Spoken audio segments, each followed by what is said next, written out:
fucked right now, so it looks like we're on air. So okay, all right, you guys ready for the countdown? Yep.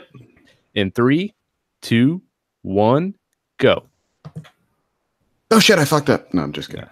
I'll fix it. It's all good. That's what I do, man. I fix shit. It's all good. All right, ready? Cheap. Here we go. Yay. Hello, everyone, and welcome to That Pixel Life. This is episode 27 for October 18th, 2018, and this week we'll be jumping deep into Assassin's Creed Odyssey, giving our thoughts on Black Ops 4, even though we totally lied and said we wouldn't do that, but we're going to. And we totally lied. Yeah, I'm sorry, Yeah. And I did one finger instead of two. And then Rockstar Games is stirring up some interesting rumors in the industry this week, so we're going to talk about that as well. So let's get the party started here. My name is Josh Faulkner. We got Zach Anderson there. Hi, Zach. Hi. I was the one that interrupted his intro. Yeah, he's screwed up my flow, man. We got Shannon Moore there, who doesn't screw up flows. Hi, Shannon. Oh, hi. Well, you screwed up your intro, so. Oh, damn. I'm sorry. Yeah. Alaina is out this week. But we brought her pappy in. Mike Grimm's coming back. Hi, Mike. Hey, guys. How are y'all doing? You sound much better this time. I'm glad I could help. Yes, absolutely. Yeah, Alaina's took the week off, so Mike can step in and talk about a game he has been playing hardcore, and we'll get to that very shortly here. So, which I've been playing a lot of as well. So, don't forget to head over to thatpixellife.com for more for us, including all the links you may be interested in, like following us on Twitter at @thatpixellife. You get show updates there. You can subscribe to us on YouTube to watch the unedited recording sessions of each of these shows. Join us on the Facebook group to chat about games on a daily basis. You can subscribe to us on Patreon if you want to help fund the show and keep it running and get some incentives in the process. And the links to every single podcast platform that we can be found on. So that's all at thatpixellife.com. Also, before we get started, I wanted to mention again that with our Halloween game challenge is still underway. So if you guys want to play a horror game and kind of give your thoughts and opinions on it for Halloween, we'll have a big Halloween spectacular show. I believe that's next week, actually. We're probably going to do that. Yep. So you can actually review the game in text, and we can read it on the show, or you can record a little audio bit, and we can splice it into the episode, so you can be included in it as well. We got a lot of people joining in on that, so if you want in on it, you can go to our website at pixellife.com. There's info there. You can go to our Facebook group, wherever you want. There's info there on it. Check it out. All right, let's get into our industry buzz.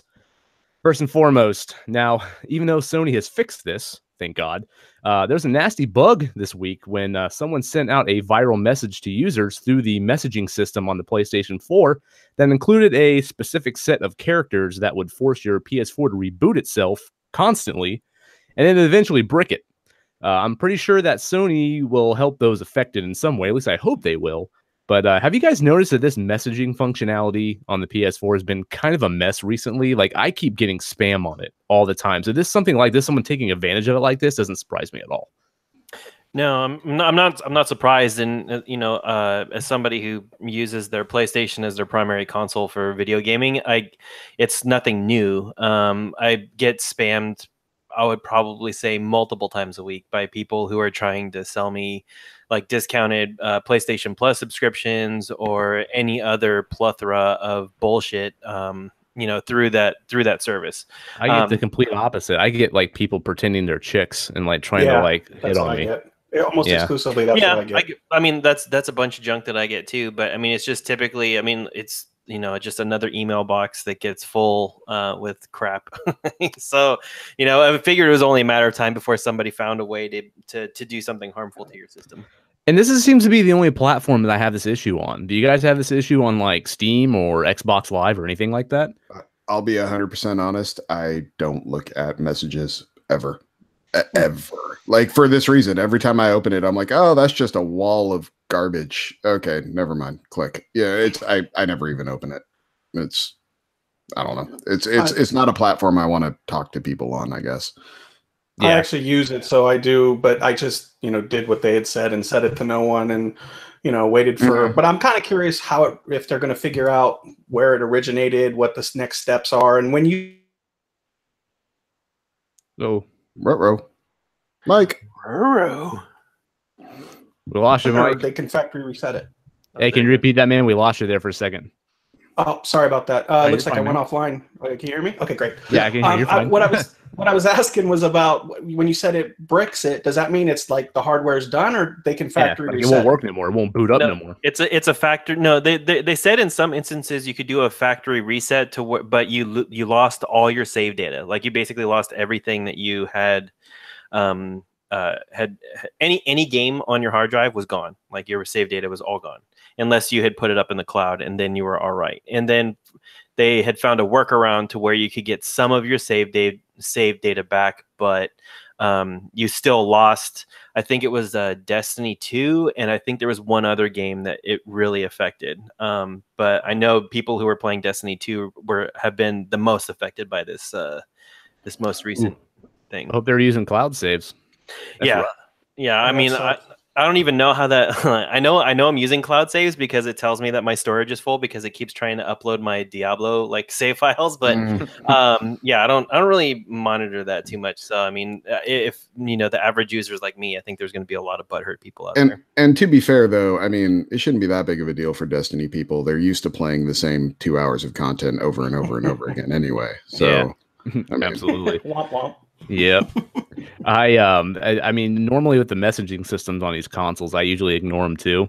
Sometimes I get like messages on my phone saying I got new messages from people, and I usually don't read them because for the most part I know that they're just spam. Yeah. But I mean, I was ignoring this stuff anyways because I would get a lot of like from online games, I'd get a lot of like butthurt like kids that would send me messages calling me homo and stuff like that because I beat them in a game. So that would happen quite often too, or they would insult my mother or something like that. So, I mean, it was used for more harm than good from what my experience is. So, I mean, it's not surprising to me. They can't control the spam. So how could they control someone for doing this too? But just through a simple text message, I was actually shocked they were able to do as much damage as they did. It's pretty crazy. Well, it seems like Zach has the right answer then, and I'm going to go that way because it's not worth what little you get out of it for the part, what could possibly happen potentially harmful down the line. So I guess I'm going to go that route. I guess for me, it's just there's so many different avenues to connect with people, to set up times for games. Like, there's Discord, there's Facebook groups, there's just so many different things I would use before I would actually use like the hardware messaging system that I don't know. It's just, it seems like it's, like you said, more trouble than it's worth. It's funny you say that too, because everyone complains how the Switch lacks everything they want, but no one complains it doesn't have a messaging system. No, I mean, but honestly, like, I mean, if I'm playing on the PlayStation and you're on my friends list, you have that feature where you can actually, if you're verified by both people, you can just show your real name. So it's like if I'm playing a game and I want to play multiplayer and I see that you're playing that game and you're on my friends list, I'm just going to jump in anyway. I'm not going to message you and say, hey, can I jump in? Yeah, that's a great point. Oh, you're one of those guys. You just go in anyways uninvited, huh?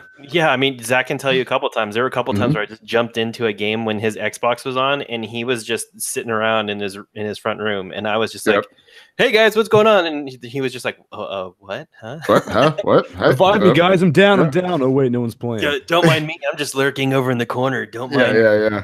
Neck to see what you're doing. And I didn't, and like, with the Xbox, if you don't have the headset on, it'll come through your main speakers. And I didn't have the headset plugged in, and all of a sudden, I think I was playing Halo or something, and Steph's like walking through the front room, and all of a sudden we just hear Shannon, hey, what's going on? Or we both like stop and look at the TV and like, what? Huh? It was great. I remember when I was playing, I was like trying out Elder Scrolls Online on the the Xbox One, and I didn't realize that they use the Kinect microphone by default if you had one plugged in. This is before I had an X, so I like threw that Kinect like in a box somewhere. I'm not even using it anymore. But yeah, like I was like yelling at my kid to like stop doing something like, over and over again, and all the players in the vicinity were just like, dude, shut the fuck up, man. I had no idea the Kinect was like using my voice at all, so that was kind of embarrassing.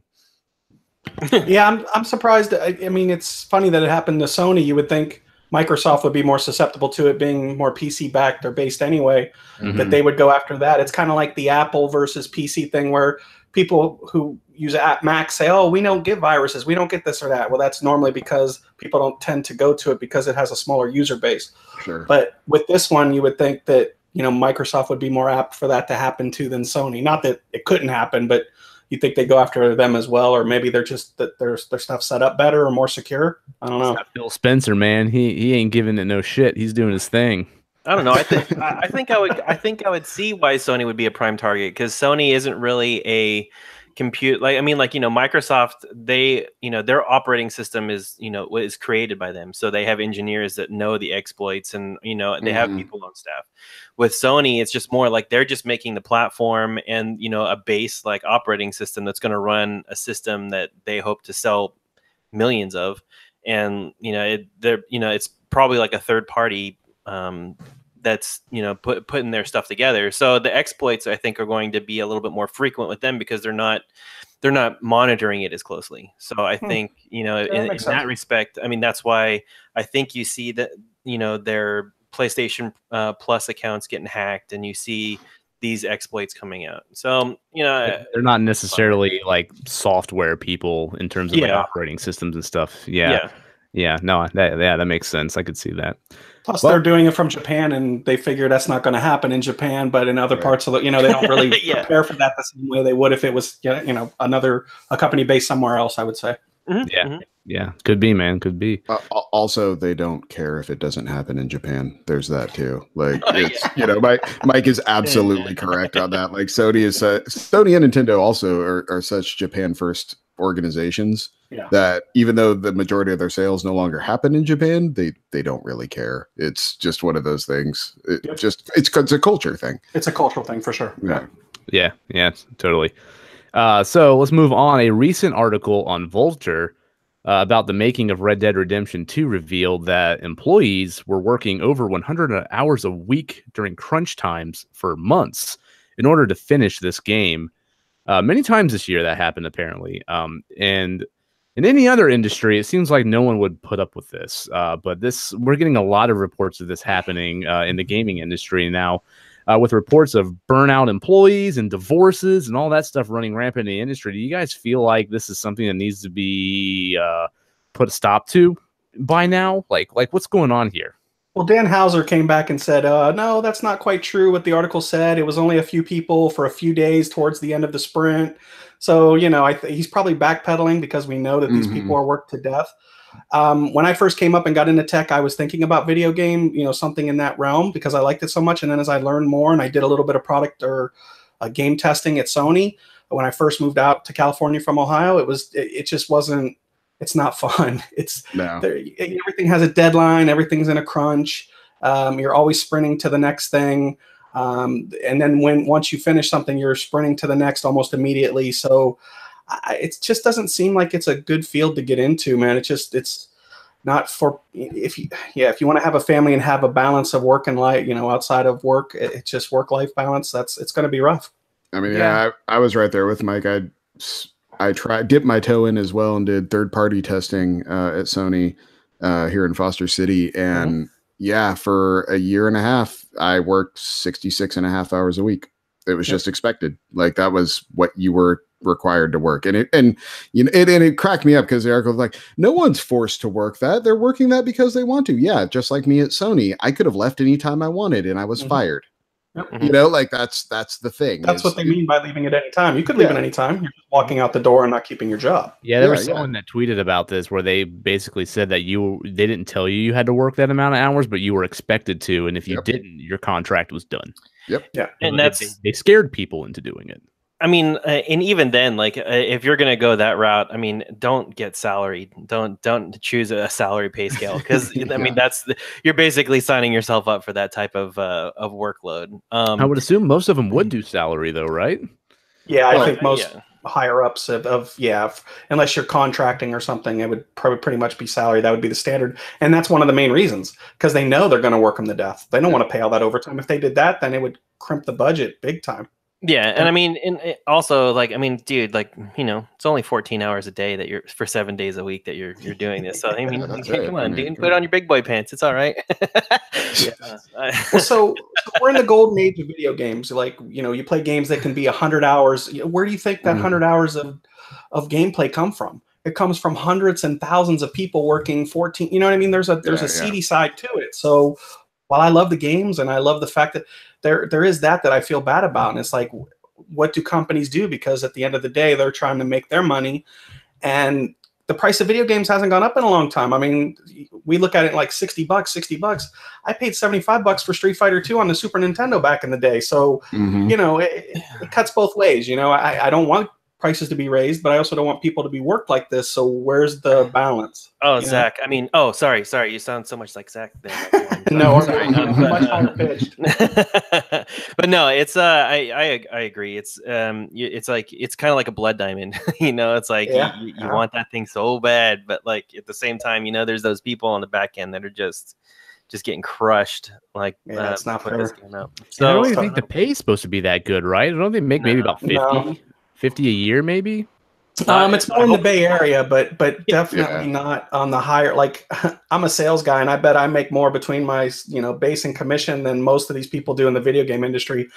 And I work 40 hours a week with 4 weeks of vacation, so it's not fair. It's just that's why I got away from that industry. It just wasn't something that appealed to me. I wanted to play the games, not be part of them to where it sucked in my whole life. Because a lot of people probably wanted to be gamers or in the game industry because they were gamers, but then it took them away from actually playing games. If you're working 100 hours a week, how are you doing anything other than your job? And you want passionate people in the industry as well, because that's how you get better games. But I remember when I was a kid, like I wanted to get into programming because I wanted to develop video games. And then when I started doing research and found out, all these crunch times and everything where they're just miserable, that got me out of it quick. I mean, it's not like Willy Wonka in the fucking chocolate factory at these developers, it's not like a magical Candyland. You walk in, it's just, everyone's singing songs and developing games and everyone's happy. Like, it doesn't seem that way at all. And when you're a developer like Rockstar, you have a line of candidates out the door. So, and these people that are working there know it. So it's one of those things where like, okay, you don't want to work 100 hours. That's fine. Turn in your badge. The next guy will. No problem. And they're fine burning people out. If 90% of the team that works on Red Dead 2 quits in anger the second it's released, they don't care. No, they'll just bring in a whole new team. And that's the thing is there's plenty of new blood that's trying to break ground in the video game industry that's willing to put in that time. And I mean, if you're 21, 22, 23 and you want to get into the industry, that's fine. You probably don't have a lot of outside priorities other than getting a job and finding a place to live. Sure. So I mean, and that's a total valid point. I'm sure a lot of these people view these type of jobs as resume builders. It's one of those like, yeah, I'm willing to do a year's time to put this on my resume and never work there again. Yeah. So that sort of. It's the Google of the video game world. Yeah. Yeah. I mean, especially with all the sexual harassment stuff going around being reported as well, it just seems like the industry is less and less fun to get into. It's ripe for unionization. That's what I was about to say. Yeah. What's the solution here? Unions? Yeah. But that won't happen, will it? Because the Bay Area is really, and I say the Bay Area and Japan, because those are the two areas where a lot of the video games are made, or the Ukraine, or even in parts of Europe where you don't see a lot of unions. So is that really something feasible? No, I would beg to differ. I mean, working in the Bay Area, I see lots of unions. But in what fields? Well, I mean, granted, it's mostly mechanical and construction, but I mean, still, I mean, there's a strong union presence, and I'm pretty sure if the video game industry wanted to start unionizing, that the union heads in these industries would be able to back them. I think if it's going to happen anywhere, it's going to happen in California. But why wouldn't they if they were working 100 hours? You know what I mean? By that logic, and I can see your side, but by that logic, why hasn't it happened then? Or do you think it will? I think it will. I think it's pitching that way. I think it hasn't happened because you still have the line out the door of people willing to do the work. It's one of those. There's no threat. There's no threat to there's no threat if I'm the employer and you have a group of people saying we're going to unionize. That's no threat to me when I can replace all of you tomorrow. Right. It's one of those like, okay, go have fun with your union. I'm not going to hire you union work. No problem. Well, there has to be a finite number, though. You know what I mean? At some point, even if let's say they don't unionize, and at some point they can, and the companies are going to burn them out at some point. The industry is getting such a bad rep now. I can't imagine a lot of 21 through 24-year-olds are thinking, "Oh, this is where I want to go." You know what I mean? Well, I think with the indie market being the way that it is, a lot of people are like, if they want to get into that market, I think they're more inclined to go the indie side and try to make a name for themselves instead of jump in on one of these if it's really as unsavory as they're thinking it is. That makes sense. What if they just extend the development time to avoid I mean, crunching? That's the no-brainer, right? But like, if you do that, now you're drawing, you're I guess you have a marketing team that's stoking interest for your game. You're worried about people losing interest because your development cycle is longer. The anticipation, that whole business side of it needs to be forecasted a little bit more diligently. And I think while it might on paper look to be the same cost, you might see, I mean, like, there are a lot of outside expenditures that I don't think people are taking into account, maybe like rent or, the added personnel that might be needed to, take on extra projects for the game. So I think there's a lot of extra variables that we're probably not seeing that are prohibiting people from doing that. And I think it's pretty straightforward. Sorry to interrupt. I think it's pretty straightforward. The reason I think that this isn't going to happen unless something's forced upon is shareholders. Companies want to make their money, and this is the way they're making the most money. And I mean, this is the American way, unfortunately. Companies want to make the most dollars they can, and they will. I mean, not every company, obviously, but I'm talking the ones we're talking about for the most part. Even a company like Rockstar, which seemed to have a pretty, I don't want to say sterling reputation, but it didn't seem like this was something, because they were so profitable, this never really came out. But I just think at the end of the day, the stockholders are going to say, we're going to keep doing this because this makes the most money the quickest. And I think that's the downside too. If you're looking at organizing in a union-based setting, you have to make the concession that the video game prices are going to go up. Yep. Right. Yep. That's that's the bad side of it, but it makes sense, and it's something that I would hate, but I would understand. You know what I mean? It'd have to be. And it's one of those things, like, anyone that's been listening to me talk on podcasts for the last couple of years, it should happen. You know, it's one of the things, everything that gamers complain about the economics of gaming could be solved if they raise the price of gaming.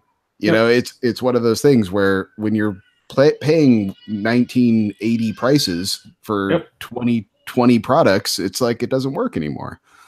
Yeah, I always break it down to hourly consumption, like per hour. Like, if I get a $60 game that I rarely pay $60 for anymore anyway, usually 48 or something, and I get 60 plus hours out of it, there is no other form of entertainment where I'm getting that kind of bang for the buck. So I just, it would, I mean, obviously my mind's set on a certain fixed price, and if it goes up, that would suck, but I would get it. I would understand. So, yeah. So I mean, what is your price? Like, just out of curiosity? 75.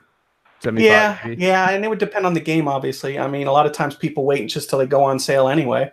But it's one of those things, like, it seems like companies become profitable when like Steam sales happen and a bunch of people buy a game at $5 on PC.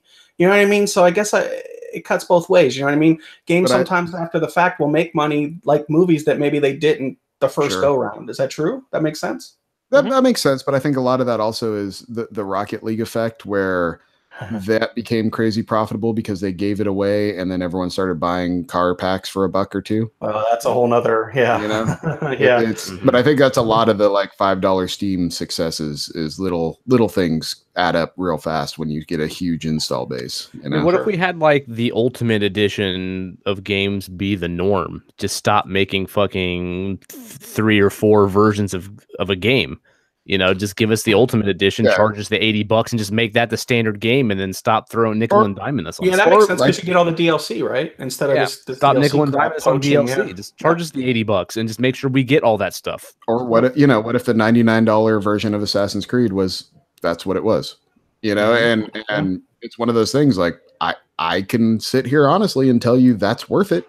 For the amount of content that's there, I would probably buy less games, but if I could get the amount of hours out of Assassin's Creed Odyssey for $100, like, that would probably be okay for me. I wouldn't want to do it, but I would still do it if the game was good enough and I got that much time out of it. Absolutely. Sure. But I think that's your problem. Is the install base is smaller because people aren't buying as many games.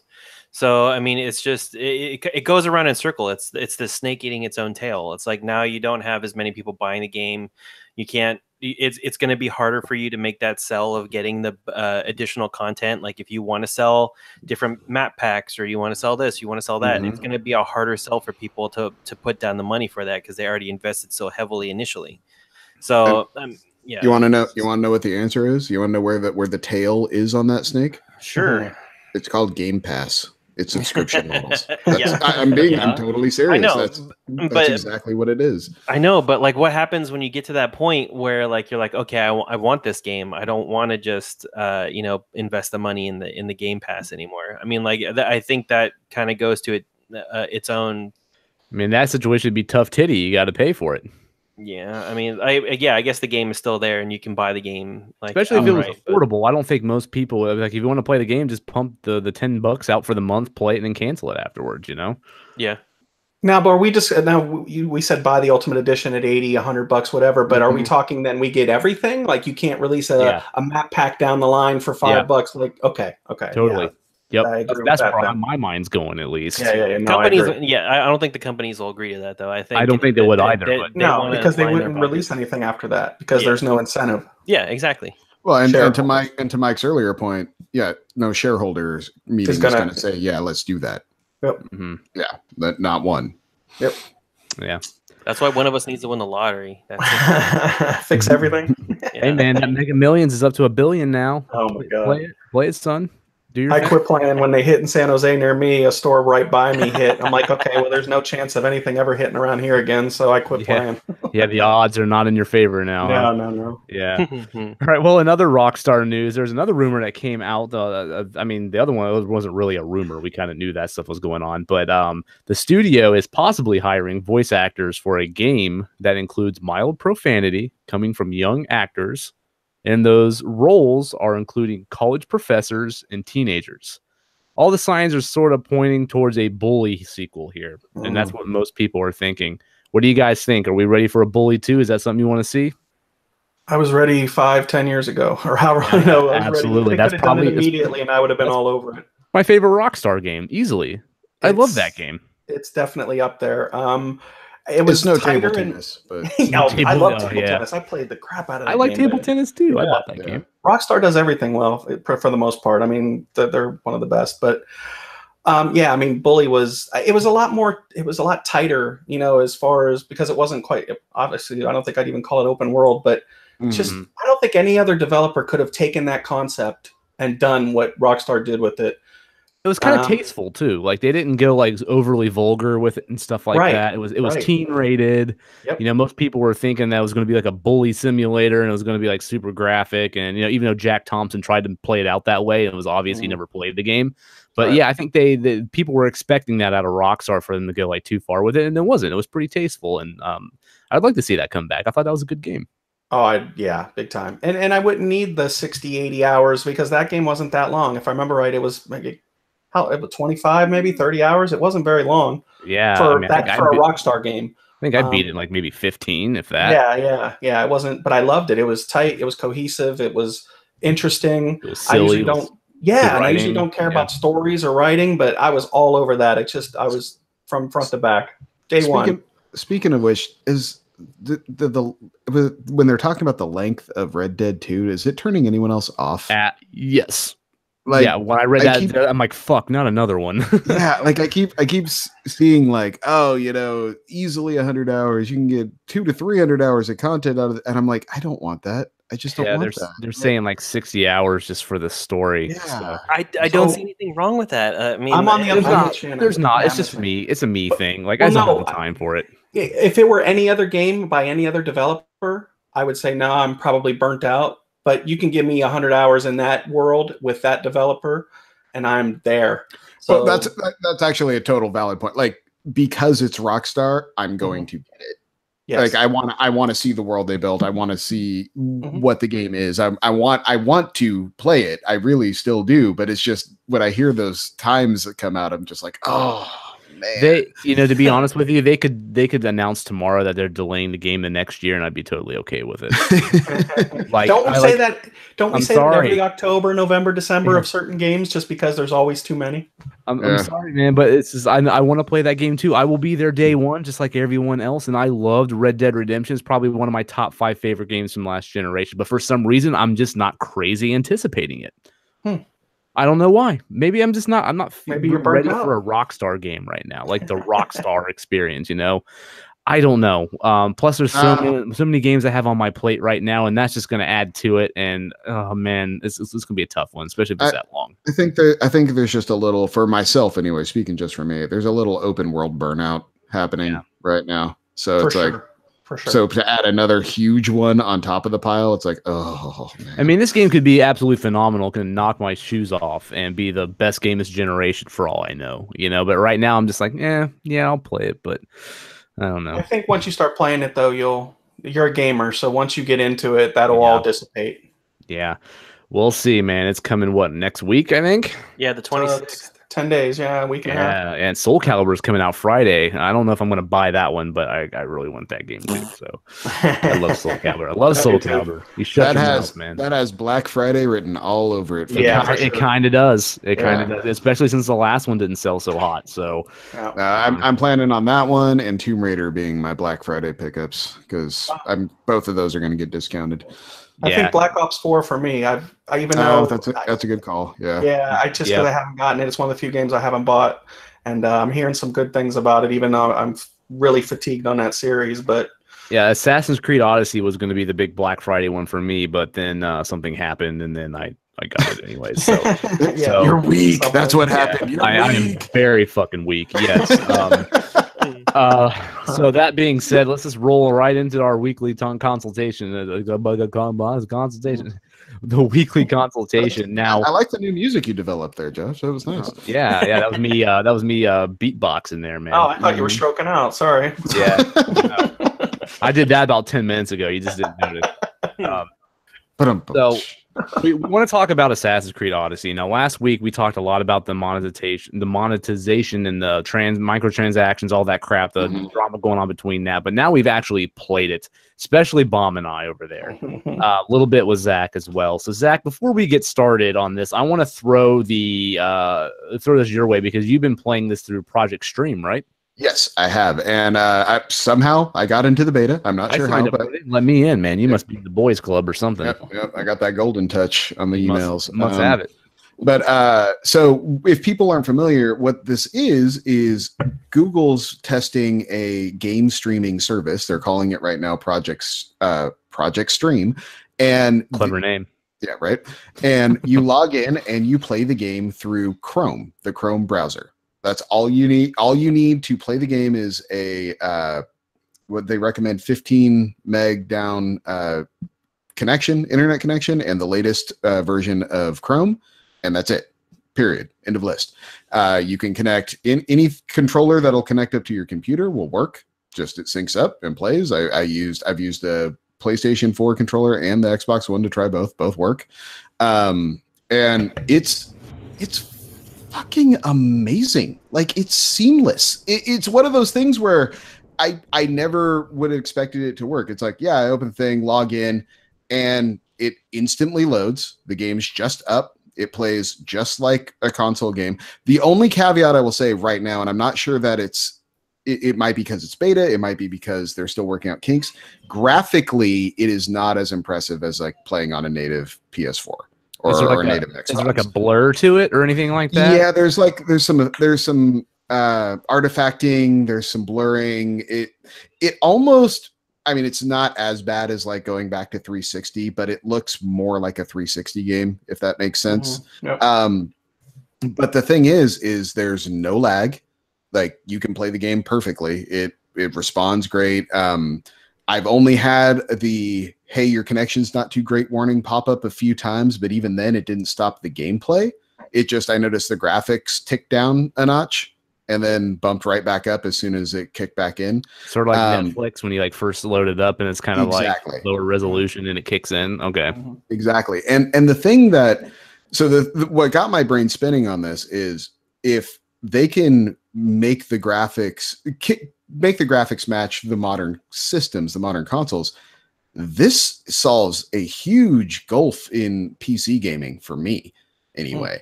It's like, why I'm down to sign up for this service because it works seamlessly and excellently with no limitations that I can find. I'm not paying money into the store because I lose access to the game on the 19th. So I don't want to throw money down a hole for no reason.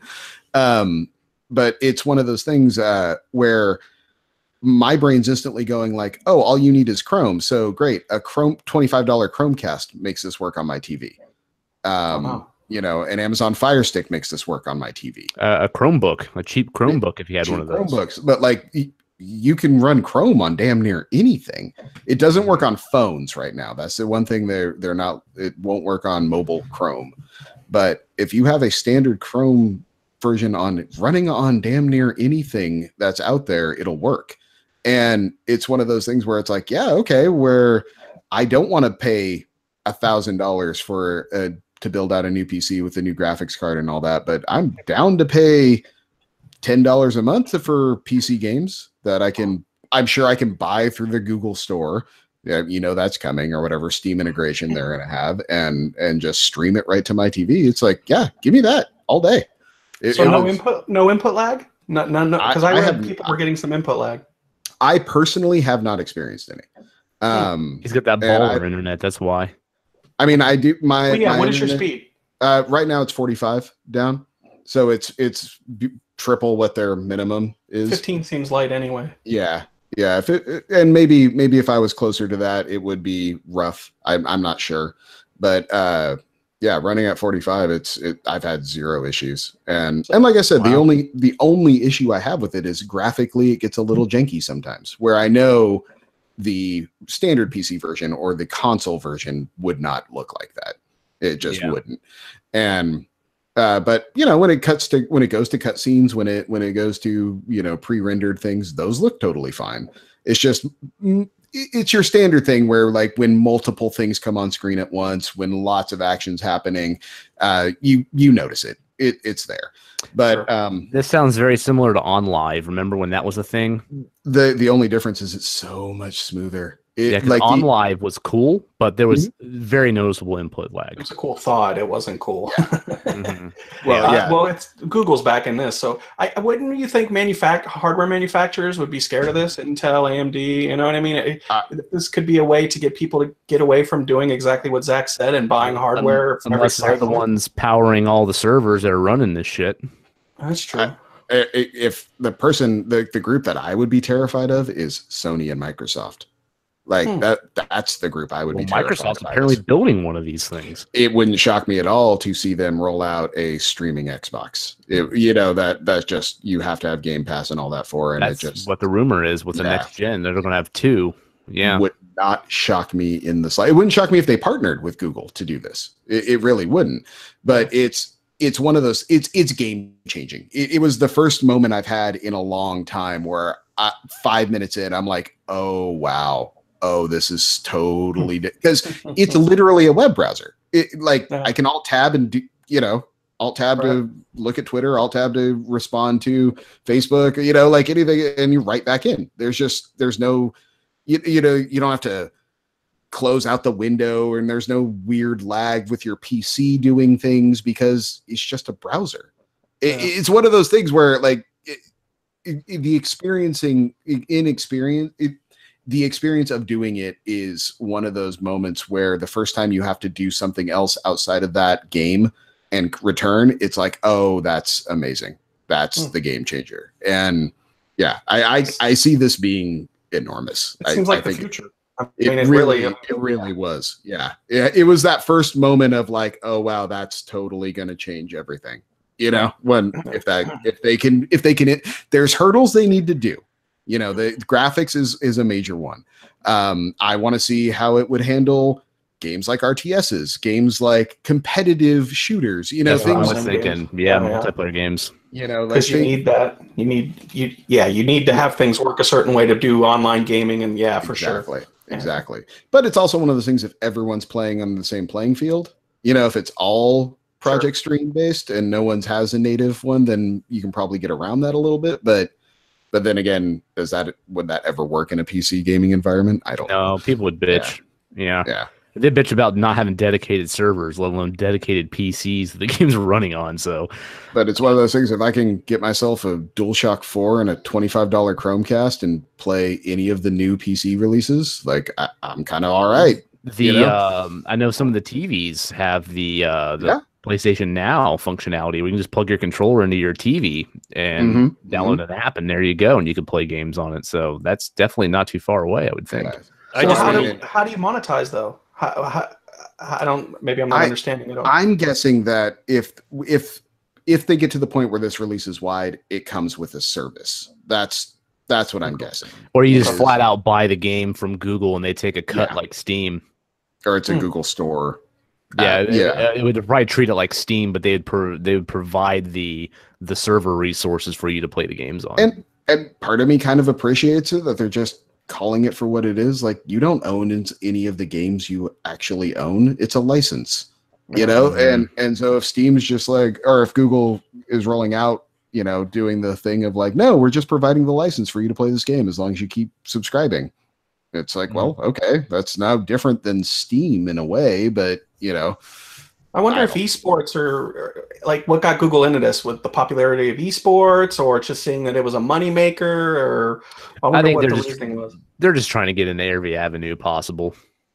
Yeah, but I was wondering if there's a catalyst that kind of got it kickstarted, or I'm just curious. Yeah, I'm guessing it would be, you know, like esports is taken off, obviously, like it's being shown on fucking ESPN for God's sake and stuff, you know, like exactly.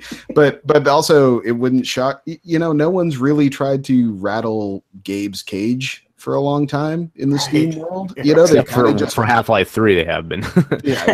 But I mean, Steam's just kind of been there unchallenged for decades now, and it wouldn't shock me at all if Google's like, we can fix that. I know how to make money better than that. We can Gabe. Well, Gabe isn't doing much these days, so you know. Yeah, he doesn't need to. Yeah, absolutely. That dude's sitting on gold mine. So and a hell of a knife collection, apparently. Are you guys surprised with all the rise of these big tech companies over the past like 5 or 6 years that no one has attempted to make another console to compete with Sony and Microsoft? Well, I know we've had yeah, I am surprised, but it must be such a money pit that they're just staying away from it, or maybe they're looking at the failures of, because like the Dreamcast, which I think was one of the best consoles ever, for whatever reason, they came out with PS1 or was it PS2 or either one, but Sony just kicked it in the teeth, and maybe they just think it's such a money pit that it's better just to go the other way and work on software and something relative without going hardware based. Yeah, could be, man. Shannon, you got anything to add, dude? You've been kind of quiet over there. No, like Assassin's Creed is just not a game that I'm. I mean, I've always tried to get into the series, but like aside from Black Flag, nothing has really gotten my attention. Well stay tuned, buddy, because I'm in the same I'm in the same boat you are. So yeah. I mean, it's just I'm enjoying listening to Zach talk about this new service, and I'm just excited to play, you know, a game maybe soon on my fridge. You know, that is the future. That is the future. yeah. All right, so let's just jump right into it now. Now, Mike, I'm going to give this to you because I know you've been dying to talk about this game, right? 60 hours. 60 hours into it? Yeah. Have you finished it? No. I'm probably I'm a level 48, no, 45. I think it caps at 50, but I've been doing mostly side stuff. So I've never been so enamored with a game and found so many faults with it at the same time. Really? Okay. I was not expecting that. Okay. No. I mean, so, I mean, there's things about it. The combat is so awesome, but sometimes when you kill someone, they fly across the screen. You can watch YouTube videos to see what people complain about. I've had it happen to me, yeah. Yeah, so warts and all, you know, but I still... when I haven't played it for 5 hours, I literally start twitching. Like, oh, okay, wait, okay, I gotta go now. Like I'll boot it up right after I'm done here. So, you know, it's just, I love the combat. I love I didn't play a lot of Assassin's Creed back in the day. I really didn't get into it till Black Flag. I didn't like the series very much. But Black Flag for me was a revelation. I love the the way you could go out on and do the naval aspects of it and whatnot. And then when Origins came out, there wasn't the naval component to it, but I really enjoyed it. I love the background. I love, just the way you could upgrade. And I don't like the way it upgrades with you. Like if you're a level 45, all of a sudden whatever mission you're playing is going to be within a few levels of it. Sure. But I don't know a way around that, to be honest with you. I don't know a clean way to fix that. I'm sure there is. I just don't know of it. But I really dug Origins a lot. I beat it. I played just about everything you could do on it, and I think I almost platinumed it. But this game is great because what it does is it takes the best part of Origins and the best parts of Black Flag and kind of cram them together. It's great that it brought back the naval components to be able to fight. Now, there's some things that are... Who plays video games for the realism? There's not a lot of realism in this game, but it's so fun. No. And I just love it to death. That the warts that come with it, the repetitiveness, the side quests that sometimes are just fetch quests or go deliver this or whatever, I still keep doing it. And I don't know why. It's like, wait a minute, what? I guess I want that XP. I want to keep grinding to get to the level. I'm going to get to level 50 before I get halfway through the story. And then it's going to be like, okay, now I have to wait for the DLC before the cap raises. So I don't know. I like how the game's causing you to have like an existential crisis. Like, wait, why am I even doing this? It really. Why am I even here? Yeah, exactly. Are any of us here? What is happening? Yeah, exactly.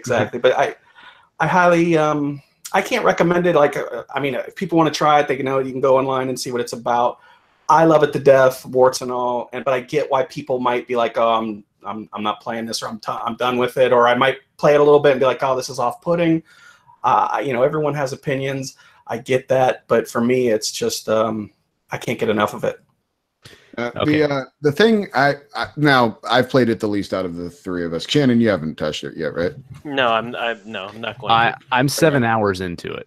Yeah, I'm about 2, and the thing I will just touch on briefly is they absolutely fixed the combat in this game in Origins, and it seems so much smoother in this version than it was in Origins. Yep. And it makes the game so much more enjoyable. Like to actually have fun combat. It's one of those things when I go back and think about, like I really enjoyed Syndicate and some of the older Assassin's Creeds.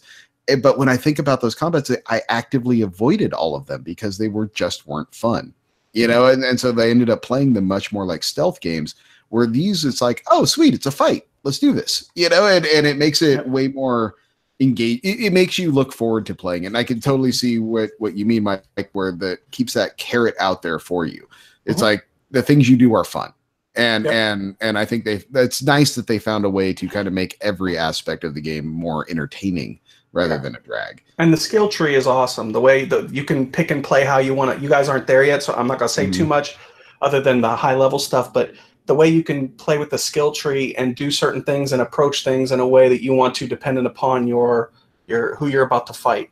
And the story is fine. I mean, it's an Assassin's Creed story, whatever. Sure. It's just a means to an end, really. But you're right. The combat's more fluid, although there is some wonkiness. But with a game that big and with that much dialogue and with that, you're gonna have that. They can't. It's very rare to get a game that large and not find funny bugs that just crack you up. Yeah, you're gonna get your open world jank. Like it's just gonna happen. Yeah, for sure. You can't get around it. I mean, at least your NPCs in this one have faces, right? Not just floating eyeballs and teeth. Yeah. No, see, Unity was charming. Come on. All right. And the RPG elements of it are fine. I mean, people were making a big deal about it, and it does add a nice touch, but it's not like Witcher 3. It's not quite as in depth as that, or maybe Mass Effect, in the way you do pick things and it kind of changes the course, how depending upon how you do it. But I would say RPG light, really. I think that was their first attempt at it to touch it, but I wouldn't compare it to Witcher 3 or anything like that. No, Mike, did you buy the XP booster, or are you just doing this by grinding it out? Grinding out. Yeah, no, I don't. I got the ultimate versions because I want all the DLC that comes out, just like I did with Origins. But yeah, I mean, people get angry about that, and that's fine, but just don't buy it. You know what I mean? It's for people who want to play the game and have the extra money, but don't want to put in that kind of time. You know what I mean? I wouldn't do it myself because I'm buying the game to play it. But if it's there for somebody who wants to kind of not have to grind and do as many side quests. Although I will say the side quests are pretty varied. I'm making fun of the fetch quests and the delivery quests, but the actual there are side quests, and you know the difference between them versus other things. They're pretty fun, and some of them are almost necessary to really enjoy the game fully. But yeah, it's hard to know which is what if you're not doing it all, you know what I mean? Which makes it tough, but that's part of open world. You know what I mean? Unfortunately, that's just a necessary evil when you play an open world game. You might miss some stuff if you don't do it all that's really compelling and fun. All right, so I'm going to go ahead and jump in here. You guys ready? Here we go. Jesus, what's coming? I mean, yeah. I've been well known to be an Assassin's Creed hater. Like, I've never really cared for these games. I hate following people around and blending in by sitting on the booth next to the nuns and all that dumb shit you'd have to do in these games, and like trail people, and then like the combat I never liked, and I'm not an Assassin's Creed fan at all. It wasn't until last year with Origins where I was like, oh hey, I like this now. The combat felt significantly better. I like the story more. The getting away from all the tropes of Assassin's Creed and being more of an RPG worked for me. Like, I really liked Origins. I didn't finish it, but I liked it a lot. I played a ton of it, and it was even on my top 10 list last year. So I was going into this game expecting a similar experience, you know. And now it's Greek mythology. And yeah, like Bomb said, they definitely have like Medusas in there and shit. So I mean, they go a little, you know, there's no history mode in this one like Assassin's Creed Origins. They went a little off the tail here, but the game is still very much similar. The main differences here is that the combat is much more polished. It's now in Greece, and like during the Spartan and Roman days, and Xerxes and all that crap is in there. And you got two protagonists now. You can pick between Cassandra and Alexios. I don't know who you guys picked. I picked Cassandra. That's the good way to go. I didn't, and I regret it after finding some stuff out. She just has more charm and she's voiced better. I read some stuff, but I don't know why I picked the guy. It's like Mass Effect, man. The same thing happened with Mass Effect. I thought female Shepard just seemed more appealing. I actually went Cassandra just because in Syndicate, the sister was such a better character than the brother. I agree. I was like, I'm just gonna keep going down that road. So it almost always goes that route. So yeah, it's better to pick the girl. Yeah. Now I don't like her as much as the guy from Origins, but she's still, you know, she has a pretty good personality. She's like wisecracking, takes no shit, you know, tough girl kind of person. Her voice actor is good. You know, she's good enough to carry you through the game. So there's no complaints there. But the story I liked. This is another one of those games like Assassin's Creed 3 where you're going to put like 3 or 4 hours into the game and then the title screen pops up. So it pulls that on you. So I mean, there's a lot of time that you have to put in, you know, until the real game starts and the real story starts to kick in. But once the story kicks in, I actually started really getting into it. Once you find out what's really going on here and what this character's purpose is, I dig the story. I put 7 hours into this game within a 2-day span, and that is really hard for me to do. It's very rare that I do that, and I was putting that much time into it. I stopped, like Forza was ground to a halt as soon as I started playing this, and I just bought the game because I got the PC version really cheap. And but I wanted to check it out, you know, especially like we could talk about on the show, and I started getting really, really into it, and now I'm pretty hooked, and it's hard for me to want to play anything else right now. This is the game I want to play, and that is rare for me for an Assassin's Creed game. I still got those Forza shakes, y'all. Like, yeah, that'll come back. Trust me, that'll come back. But actually, Forza is the only game I'm still playing outside of Assassin's Creed. So goddamn. Can we just stop and talk about Forza again? Because that game is really, really good. But yeah, I think I like this game more than Origins easily. Yeah. This is probably the best Assassin's Creed game I've played. Yeah. And so here's the deal. I played the game for maybe about 3 or 4 hours, just normally. And then after that 3 or 4 hours, I bought the XP boost. So I did notice that as soon as I got the XP boost, the game started moving at a much faster pace. Okay. I was leveling up slower, but given like Mike said, the side missions are pretty enjoyable. So Yeah. if you're one of those people that you spent $60 on this and you don't want to spend a dime more, you're fine. You know, you're going to get a lot of game out of this, and it's still going to be enjoyable. But if you're someone like me who has 3 other games waiting in a queue and you just want to get through it to see the story and, you know, try to bypass the bullshit, that XP boost is worth it. Now, I'm not going to tell you to buy it because, yeah, it's kind of scummy that it's there. They should have a mode in there for you for free where you can get through it. You know, have an option to have it for free or something. You did pay $60 for it. But at the same time, I got this game so cheap that $10 more wasn't going to hurt me. And I can tell you guys right now, I much prefer the game with that XP boost on. Interesting. That makes sense.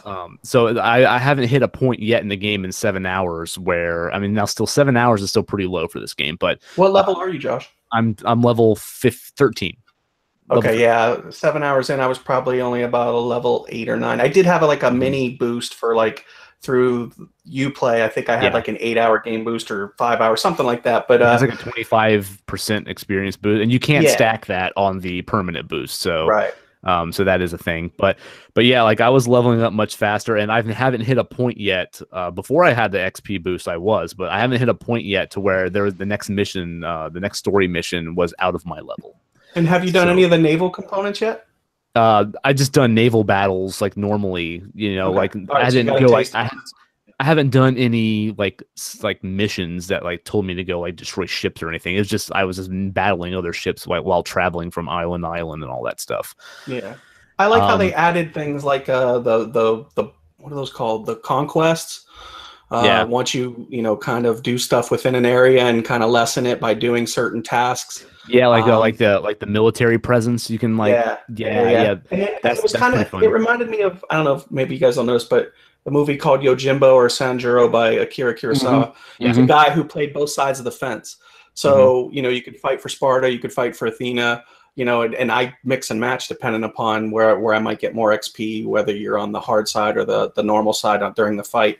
So I like that component. I'm basically a Mistios, a gun for hire, and I can do whatever I want. And I'm still kind of playing it as a good guy, although sometimes I'll mix in some bad stuff depending upon who I'm really going after. But I like that aspect of it, and the way they have the cultists set up, how you can track them and take them out, and it's caked into the story. Yeah, they added some stuff from Origins that are much better. Yeah, the cultists are sort of the point of the game now. Like that's your goal is to murder all of these cultists. So that's who you're assassinating in the Assassin's Creed here. The thing is that one thing that surprised me is there's like a pseudo nemesis system in this game too with the mercenaries. Yes. So there's it's very light, not like Shadow of the War. Yeah, it's not as in depth as that, but it's kind of similar. They have levels of mercenaries in this game, and you can kill them, murder them, and rise in the ranks. And they can kill you, and they're like certain levels and stuff like that. Now, this game, when they introduced the mercenaries to you, it was a massive pain in my ass because when they introduced it to you, they throw in this mercenary early into the game. So if you cause trouble in this game, people can put a hit out on you. They can put a bounty on your head, and that's when these other mercenaries in the game, because you're a mercenary in this game, the other mercenaries will start to come after you. They'll put characters will put hits on you. And causing trouble could mean doing certain side quests of just burning stuff to lessen the power of said, whether it be Sparta or Athena. So, but you can pay them off, which is nice. Sometimes if I'm in the middle of going after a certain team of a group of people and I see one or two of them come after me, because I've died a lot where I've cleared it out and then they've come in and I was so weakened I couldn't take them out. So you can go to the map and pay them off with just like 1,500 drachmae, and all of a sudden they turn white instead of red and walk away, which I like because it saved my life quite a few times, because I played on hard until level 13, and then it became a grind of going in, killing a few people, going out and healing, and I was like, you know what, screw this. I'm going to put enough time into this game. I kicked it back down to normal after level 13 and was like, that's enough. Yeah. So the thing is that the first mercenary they threw at me, that dude kept popping up in the worst times, and he was much higher level, because the first mercenary is level 5, and I was only like level 2 when he first popped up. So, like, I was in the middle of a stealth mission, like, trying to sneak around and, like, take out all these guys in this, like, camp. And this dude just strolls in the middle of the goddamn camp in the mission and it just starts hanging out. And, and their AI is ridiculous. Like, you could be hiding, and all of a sudden they just kind of walk around, and like they seem to always know right where you are and without they stay knowing. in your vicinity. Like they have like a path that's like in like a certain range of you where they will not leave it too. And like I was like, how am I supposed to sneak around and kill these guys with this asshole hanging out here? So I tried to fight this guy at level 2. He fucking pulverized me. And so I'm like, okay, well, I'm not doing that again. So I'm just trying to do other missions and try and stay away. And this dude just randomly pop up, like patrolling around, looking for you, trying to kill you, because he's the bounty hunter. And so he would just start popping up in missions. So I hit level 3 and he pops up again. So I'm like, all right, I'm level 3 now. Maybe I can take this guy on if I'm careful. Pulverize my ass again. So you're lucky to beat him 5 to 5. So it's rough. Yeah. So then I hit like level 4, and there was one mission where I was sneaking in where I just had to kill the guys really quick, and I just had to run from this dude because he was stalled. It was like Nemesis from Resident Evil up in my ass. So I was gonna say, this sounds like it needs a Nemesis system, from Mordor. Well, it kind of does. Like it kind of has like a little like pseudo Nemesis system in with these mercenaries. So so eventually I hit level 4. I'm like, okay, I'm going to try this guy one more time, see if I can beat him. And I actually beat him at level 4 when he was 5, but I almost died. Like I had a slither of health left. So now what you can do with these guys is you like Mike said, you can go to your map and you can pay the bounty yourself and get rid of them. And it's not an obscene amount of money, so it's not anything that you collect a lot of money in the game by selling stuff. And I ain't no bitch like that, man. I don't do that shit. So the second option is that they'll actually show you on the map who put the hit out on you. You can just go over there and kill that dude and get rid of it, and that's what I typically do. I'm like, wait, what? Whoa, wait! I just put 60 hours in this game, and I've what? You didn't know that? Wait, no. Yeah. What? There's they put a little icon on the map. Okay, guys, I have to go. I have to go play a game right now. No, wait. Okay, so help me out here. How does this work? Yeah, you go to your map, and there'll be I forgot what icon it is. Mike's like so excited. Yeah, right? There's a little icon that will display on your map that will tell you where in the area the person that put the hit out on you is. And I usually just go to that area. Sometimes what's the icon look like? I forgot. Okay, all right, I'll figure it out. But but I mean, there was guys that put hits out on me that were just kind of out in the open with no one around them, and I just snuck in, killed them from behind, and it was no problem. Bounty's gone. And then some of them were in very highly fortified areas too that I had to get a little more creative. But that's typically how I handle it. Now you can also just kill the bounty hunters too, but sometimes that will raise the bounty up. Yep. Or sometimes it will, make things worse for you. Or sometimes they'll throw guys at you that are so high level that that's just not even an option. So, so to me, just hunting down the asshole to put the hit on me is the best way to go. Wow, the more you know. Okay. Yeah, absolutely. But just to wrap this up, yes, I bought the XP boost. Yes, I'm a whore, but I do think the game is better for it, for me personally, for someone who has so many games to play and just wants to get to the next game, because I want to see the content in this game and I want to see it through because I'm enjoying it so much, and that's just helping me. So I'm the consumerist asshole who bought it, but you can blame me for it. No, I get it, especially if you got the game cheaper and you didn't pay full price. So it's still you still probably paid less than full price for the game even with that. So yeah, I got the PC version for $40. I paid $10 for the boost, so that's still about the same price I would have paid for Gamers Club Unlocked for the console version. Exactly. So, but yeah, I really highly recommend this game. This is probably going to be on my top 10 list. I'm surprised that 2 Assassin's Creed games in a row have really hit me as much as they have. So, and they're taking a break from it next year for because there's going to be fatigue for sure, even from me who loves it. But they're going to make the DLC, I assume, even better for this game because of it. Yeah, absolutely. I mean, people were shocked that this one came out. Fast. Yeah, I wasn't expecting this. Speaking of 100-hour work weeks, what do you think? Right. For these 2 games back to back, 120-hour work weeks. Now, Shannon, do you have any interest in this at all? Now that we've talked about it, No. Okay. No, I mean it sounds enjoyable. It's just with everything coming up, I'm not gonna play it. I'm not gonna have the time. I'm gonna get into Red Dead, and I'm gonna try to do Red Dead and Dragon Quest XI together. That's rough enough. Yeah. It's not. But Shannon, you said you played Black Flag and you liked it. I did. Yeah. Yeah, so that, like I said, with the naval components, it's got a lot of similarities. And yeah, I get it that I totally understand why you wouldn't play it, especially if you're prioritizing. But I'm glad that they figured out that a lot of people really dug Black Flag and it was their favorite. Usually it was for non-Assassin's Creed players, so to speak, and I was one of them until Black Flag. But I'm glad that they mixed the two, you know, so there's a nice hybrid effect that Origins didn't have. My favorite is probably still Brotherhood. I just thought that was I heard that a lot. Yeah, that was the I best. didn't even play that one. I haven't either.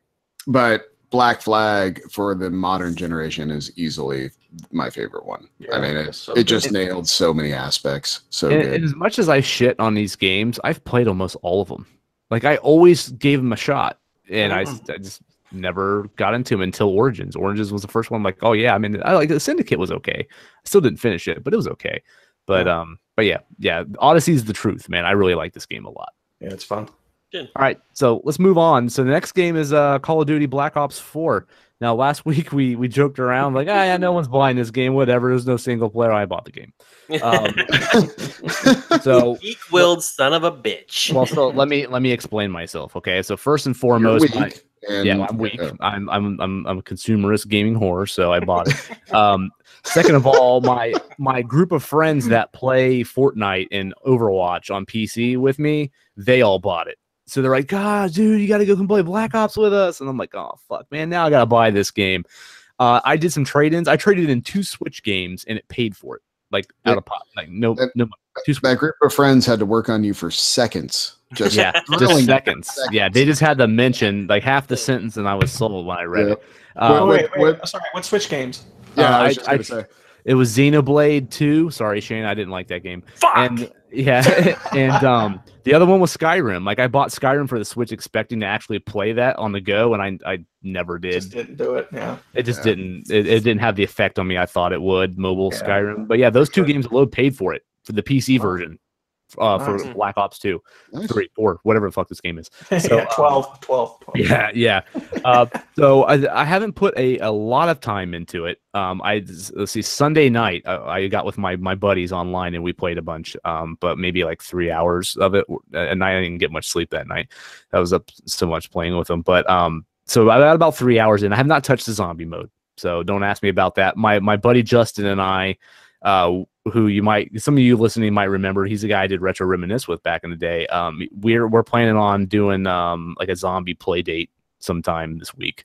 So I'll come back next week and hopefully let you guys know how I feel about that. And I never liked the zombie modes in those games, so maybe this will change. But now that I have like a friend to play it with, might be a different story. So we'll see how it goes. Cool. The main entry here for me was the Blackout mode, their Battle Royale mode. And I've heard a lot of really good things about it.